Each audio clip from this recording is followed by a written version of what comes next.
Asekuru ndatambudzika asekuru. Watambura nei? Ndine sowe rangu. Chii chanetsa? Vanhu vandirasa sekuru. Waraswa nani? Ndaraswa sekuru. Nani? Vese zviprofita zvangu zvese. Zvadzima? Zvadzima sekuru. Ndakashanyirwa nebere vasekuru. Ai. Asekuru. Asekuru. Kurukura muzukuru titaure newe. Sowe rangu hazina kana munhu kana wani. Zvinongo wati tiita sei?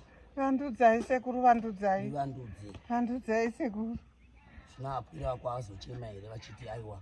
Asekuru, vandudzai sowe rangu asekuru. Havazotaura kuti asekuru, vandudzai sowe rangu asekuru. Asekuru, vandudzai sowe rangu kani raparara. Sowe rangu raparara sekuru.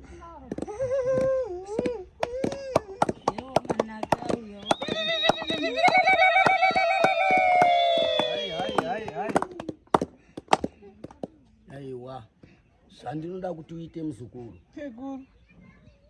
Uri kuda kuti sowe rako rivandudzwe. Zvandinoda kuti uite muzukuru. Pauye maminista. Pauye masabhuku. Pasowe pangu sekuru. Vachibatsiridza kuti vagone kukuti uwane cheuiri.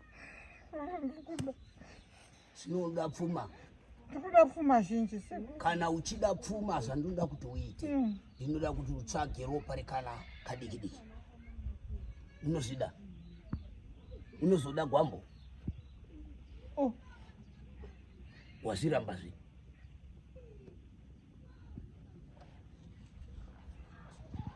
Asekuru. Zvino rega ndimutaurire ngozvindwa. Rega ndimutaurire chinhu chimwe chete. Une dzimu riri pauri rimwe chete. Zimu iroro rinofanira kuti rikuyambutse.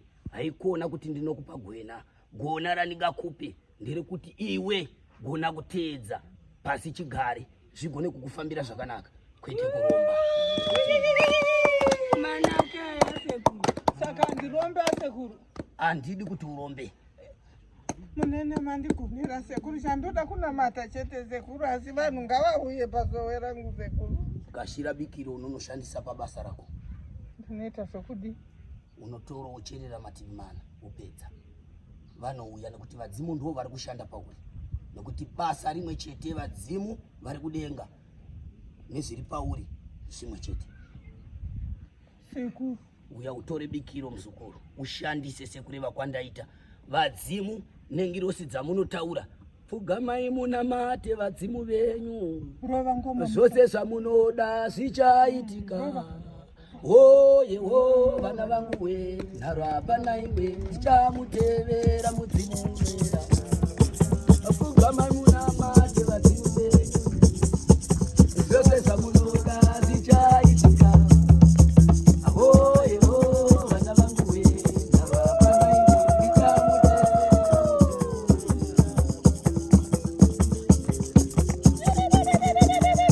Zangu zvaita iwe, zangu zvaita iwe, zangu zvaita iwe kuwe.